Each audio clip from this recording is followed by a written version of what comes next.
Lead-based toy soldiers enjoyed great popularity among children, yet they posed significant health risks associated with lead poisoning. This alarming issue led many countries to implement a ban on lead in toys by 1966. Rocket guns, crafted to imitate real launchers, could fire small rockets at dangerously high speeds, resulting in injuries. Consequently, safety regulations were introduced, which ultimately led to their removal from the market. Doll heads with removable parts offered children engaging play experiences but also introduced risks of lead poisoning.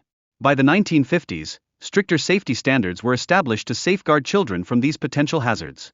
Electric toy ironing boards from the 1940s presented severe hazards primarily due to their heating elements, which could cause burns and ignite fires. This danger necessitated the removal of such toys from store shelves. Chemistry sets available in the 1940s and 1950s often contained hazardous chemicals, resulting in serious injuries. In response, new safety laws emerged in the 1960s, eliminating these dangerous substances from modern kits. Toy guns featuring explosive caps gained popularity in the 1940s, yet they posed potential risks of burns and hearing damage. As a result, regulations established in the 1960s significantly diminished the use of explosives in such toys. The widespread use of lead-based paints in the 1940s created severe health risks for children who ingested or chewed on painted toys. Growing awareness of these dangers ultimately led to a ban on these harmful substances. Inflatable balloons, while delightful for celebrations, posed significant risks due to toxic materials and choking hazards. This concern prompted regulations that facilitated the transition to safer materials, such as latex. Toy helicopters, characterized by sharp metal rotors, were immensely popular but caused numerous injuries. This issue led to the establishment of stricter safety regulations and the development of safer designs in the 1950s. Spring-connected toys, designed with limbs that could snap back unexpectedly, resulted in serious injuries.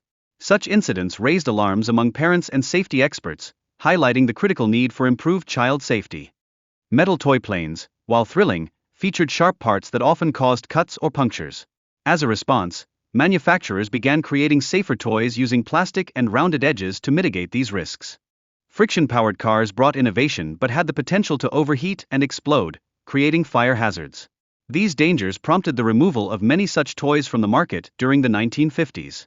The implementation of safety regulations in the 1970s led to the withdrawal of toys containing small parts and sharp edges, considerably reducing the likelihood of injuries.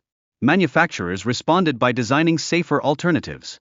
Inflatable toy boats surged in popularity during the 1940s, yet they posed deflation risks that could lead to drowning or suffocation.